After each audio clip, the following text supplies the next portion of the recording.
Ich wurde ja gefragt, ob ich den Bierkisten-PC mal zeigen kann und da ist er. So, und das war's auch schon mit diesem Video. Bis zum nächsten Mal. Ciao, ciao. Nein, natürlich nicht. Also, ich muss dazu sagen, dass das, was da drin ist, das weiß ich nicht. Also, die einzigen Überbleibsel sind noch ein SATA-Kabel, so ein Stück Pappe und hier nochmal USB für den Fall, dass man es braucht. Und Powerschalter und Reset-Schalter, die aber auch nicht mehr so ganz so gut kleben.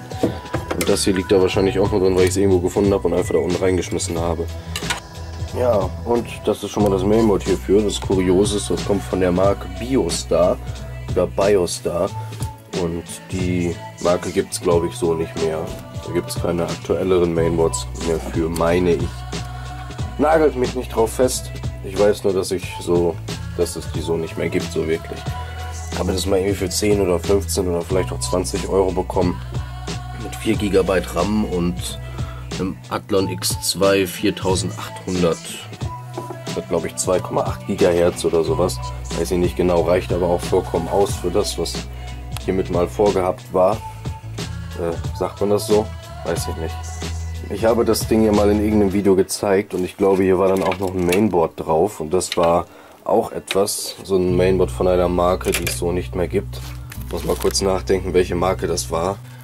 Ja, es war jetzt, wie ich herausgefunden habe, die Marke Arbit Motherboards. Die haben keine neuen Mainboards mehr gebaut, oder? Nicht so wirklich, nee. Aber das hier war es, glaube ich, was ich vorher hatte. Ja, genau. Einmal gucken. Ja, das war's. Hier auch schon mit den 4 Pins oben. Was ganz Kurioses eigentlich, weil man das so gar nicht braucht.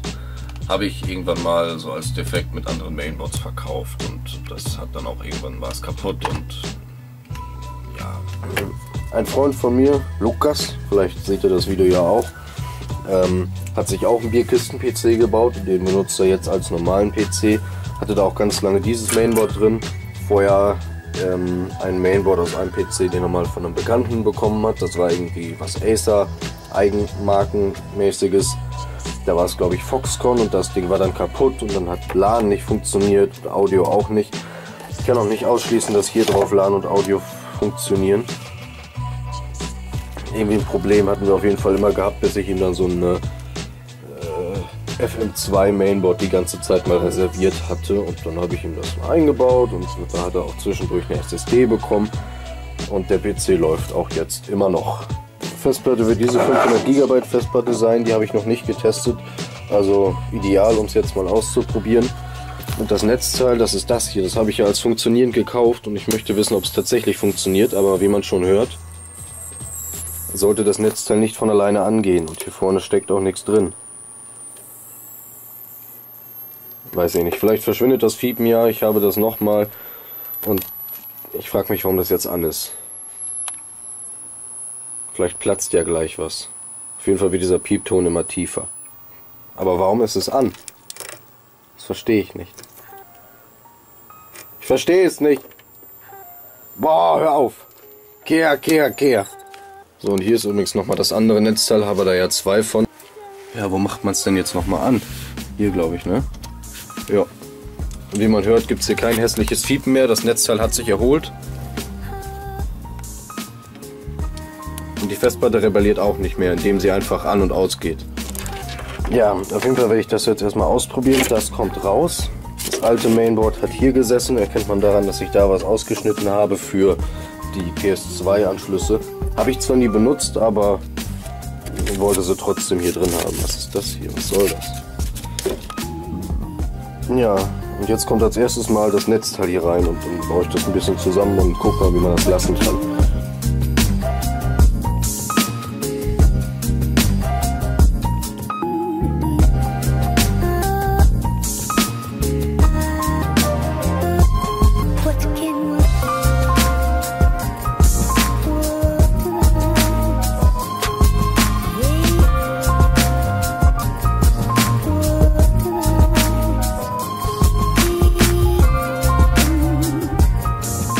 Bitte scharf stellen. Dankeschön. Habe das jetzt mal erstmal so basic-mäßig verbunden. Hier sieht man, da ist noch ein bisschen Dreck drauf, der ist aber auch sofort runter.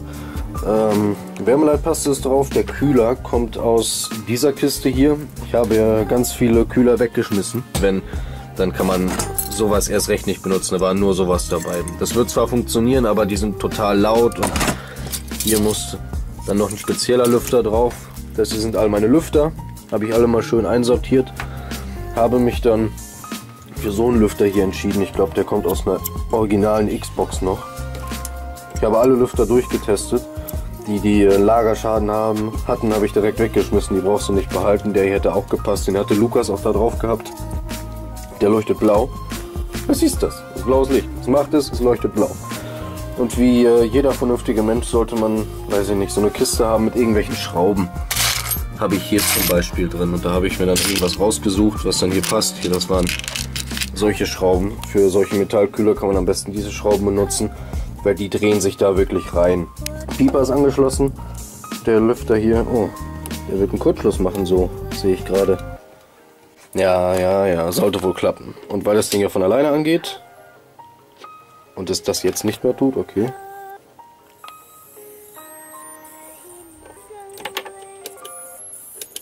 Also sobald man Leistung haben will, geht's nicht mehr, oder was? Ja toll. Jetzt kann ich hier alles noch wieder rausfriemeln. Oh Gott! Ja, hab's mir fast gedacht. Also nach einiger Zeit konnte ich den PC dann tatsächlich anmachen, aber man hat die Festplatte die ganze Zeit gehört, wie sie an- und ausgegangen ist. Ich weiß jetzt nicht, ob das ein Click of Death war, das werde ich jetzt gleich herausfinden, wenn ich mal den hier mache. Habe mir jetzt dieses Netzteil genommen, was aus dem letzten PC-Teile-Video kommt. Ja, hört sich schon mal viel besser an. Kein Klick-Klack, Kluck, Klick, Klack, Klick, Kluck, Kluck. Und hey, okay.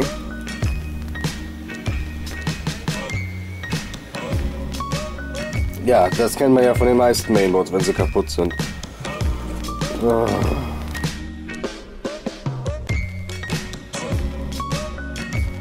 Einmal gerade angemerkt, ich bin nur noch so gut drauf, weil ich von diesem Kanal Toxic gerade so eine Trip-Hop-Mix höre. Ich werde mir da auch das rauspicken, was ich haben will. Lade die aber schon mal zur Sicherheit runter, falls die alle mal gesperrt werden später. Ja, ne? Sass. Auf jeden Fall hat das Ding jetzt bestimmt schon zum 14.000. Mal neu gestartet. Hat das BIOS geresettet. Hat 2 verschiedene Positionen genommen. Das Ding geht immer an und aus. Auch wenn kein Arbeitsspeicher drin ist, was ziemlich ungewöhnlich ist. Der PC hatte letztes noch funktioniert, aber gut, hier leuchtet auch nichts mehr so wirklich. Ja, das kann hier nichts werden. Also habe mal vor knapp einem Monat auch von Lukas, weil ja manchmal Sperrmüll sammeln mithilft und manchmal darf man halt was behalten. Nicht? Ist halt kurios mal so. Habe mir den hier mitgebracht, diesen PC. Da war auch eine 500 GB Festplatte drin und hier ist so ein auch irgendwas AMD Athlon X2 mäßiges drin. 2 GB RAM und ist relativ sauber, also das bin ich wirklich ganz mit zufrieden. Auf jeden Fall kommt das Mainboard jetzt hier rein, das werde ich da wieder rausruppen, genauso wie dieses Netzteil und dann regt mich sowas auf. An, aus, an, aus, an, aus. Tja, Versuch Nummer 2 ist getan, aber es passiert, achso, passiert noch nichts.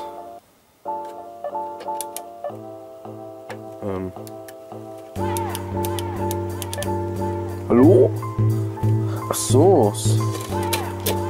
Man muss die Dinger ja schon noch anschließen hier. Okay, jetzt nochmal. Irgendwas hat gerade geblitzt, das habe ich doch gesehen. Na gut.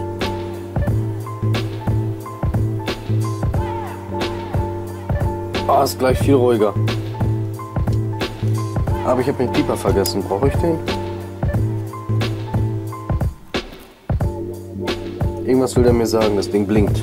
Das sollte nicht blinken. Wo ist denn der Speaker-Anschluss hier? Habe jetzt mal den originalen RAM dazu gepackt, also der Arbeitsspeicher, der mit dabei war. Da, schon wieder. Ach, vielleicht war das auch einfach nur die Maus. Blinkt schon mal nicht, so kurios. Piep, schon mal ein gutes Zeichen. Piep, piep. So, wir haben einen, was haben wir, was für ein Prozessor? Steht nicht hier, doch, steht da bestimmt. Nein, das steht da nicht. Da haben wir welchen Prozessor? AMD Athlon 2 X2 245. Das ist schon mal ein etwas anderes Kaliber als das, was ich vorher hatte. 2 GB RAM und dass die wieder nicht unterstützt wurden, das... Oh meine Güte, es hat funktioniert, es hat alles funktioniert. Mach ich mal Folgendes. Guck mal, welche Geschwindigkeit das ist. Vielleicht mag das Mainboard einfach eine von diesen Geschwindigkeiten nicht. Ich bekomme hier gerade mal eine kuriose Anfrage von Holup.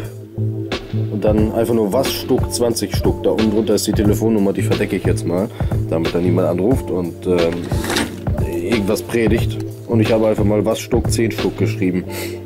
Weil was Stück, 20 Stück, weiß ich nicht, vielleicht schreibt er ja gerade an einem Gedicht. Soll mir ihm helfen? Ah. So, jetzt können wir hier jedenfalls endlich mal anfangen. Also, das ist echt lästig, dass es erst jetzt funktioniert. Und das Mainboard vom Rumliegen einfach so kaputt gehen. Da gibt es immer diese eBay-Anzeigen, wo drin steht, ja, habe das Ding jetzt seit einem halben Jahr im Schrank liegen und vorher hat es funktioniert. Und jetzt kann ich es natürlich leider nicht mehr testen. So, zack, zack. Hier ist noch eine Windows-Installation drauf, aber das wurde sicherlich mit Intel belegt, deswegen Intel und AMD mögen sich so gar nicht bei Windows 7. Bei Windows 10 sieht das wieder anders aus, da kann man dann auch einfach mal die Festplatte tauschen, aber habe ich gerade kein Interesse dran. Und hier sieht man mal wieder, wie nützlich dieses Ding ist, weil hier jetzt zwar noch 2 USB-Plätze frei sind, aber sowas kann man immer mal gebrauchen. Gucken wir mal, wie weit er kommt, vielleicht funktioniert die Festplatte ja sogar. Wahnsinn. Das ging jetzt auch wieder schnell. Ach, ich mag diese Seagate-Festplatten. Das Datum muss ich einstellen. WLAN, ach, LAN funktioniert schon direkt. Ein Traum ist das. Standardtreiber Mainboard. Du brauchst gar nichts mehr zu installieren. Klappt alles schon so. Na gut, na gut, na gut. Dann, ja. Packe ich da mal das drauf, was ich sonst auch immer drauf packe. USB-Stick, wo bist du? Da ist er. Kommt dann hier rein. Dann installiere ich per Ninite alles Wichtige. Und Treiber braucht ihr so erstmal nicht. Und dann kann man damit arbeiten. Ja, und da sind wir nun. Natürlich auch wieder mit leicht verstückten Haaren. Ist ja bei mir immer so. Ich war beim Friseur übrigens. Ja. Dieses Video habe ich auch dem Verkäufer der beiden Netzteile zur Verfügung gestellt. Also wenn er noch zuguckt, sage ich einmal Hallo und entschuldige mich wirklich dafür, dass es nicht funktioniert, aber es funktioniert halt nicht. Es kann auch irgendwie kein Anwenderfehler sein, weil ein Netzteil ja nicht falsch angeschlossen werden kann. Zumindest nicht von mir. Ich habe es einmal angeschlossen. Ne, ich habe es wirklich in dem Video das erste Mal angeschlossen und vorher habe ich das einfach nur mal so einfach angeklemmt an den Strom und habe dann gesehen, dass es angeht und wollte dann auch nichts kaputt machen. Vielleicht hat es ja jetzt auch das eine Mainboard zerschossen, ich weiß es nicht. Ich kann auch absolut verstehen, dass man sich da vielleicht, sag ich mal, verarscht vorkommt.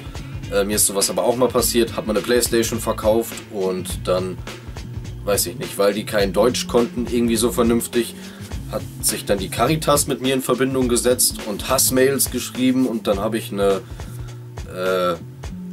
Kostenvoranschlag für eine Reparatur von 40 € bekommen. Kurioserweise auch von irgendeinem aus der Familie, weil der Familienname da drin stand bei der Caritas bei diesem Schreiben und da haben die es zurückgebracht und die Playstation war auch nicht kaputt, also ja, keine Ahnung, ist auch egal. Aber darum soll es jetzt nicht gehen, sondern um den PC an sich und mir kommen da gerade noch sehr viele andere Ideen, aber ich wollte jetzt erst einmal hier zum Video machen, damit derjenige, der das unbedingt sehen möchte, das jetzt auch mal sehen konnte. Ist ja eigentlich schon cool, wenn man so eine Bierkiste dabei hat und dann, ja Mensch, hier für einen Partykeller oder sowas. Hat man sowas heutzutage überhaupt noch? Ein Partykeller? Stellst du da so ein Ding hin und dann, ey, das ist ein PC. Ja, Siki. Man könnte auch, weil der ja noch, wenn ich die Festplatte jetzt hinter das Netzteil packen würde, hätte man noch 4 Plätze für jeweils ein Bier frei. Ne, 6 Plätze sogar. Und dann könnte man noch ein Styropor dran packen und vielleicht so ein Element, ein Kühler, damit es kühl bleibt, oder LED-Lichtleisten da rein. Habe ich jetzt wieder 1000 Ideen, aber das ist Stoff für ein nächstes Video, wenn ihr das überhaupt sehen wollt. Ja, dann sage ich erstmal danke fürs Zuschauen und auch bis zum nächsten Video. wenn es entweder um The Last of Us geht. Habe übrigens gestern bei The Last of Us einfach mal 2 Animationen vertauscht. Das fand ich schon kurios, was dann passiert ist. Oder einfach so einen ganz normalen PC-Schrauber, Reparatur, Dingsbums, Video. Okay, dann ja, danke fürs Zuschauen, habe ich schon gesagt. Ich erwarte eine Antwort vom Netzteilverkäufer und dann mal gucken, was passiert. Dann bis demnächst. Ciao, ciao.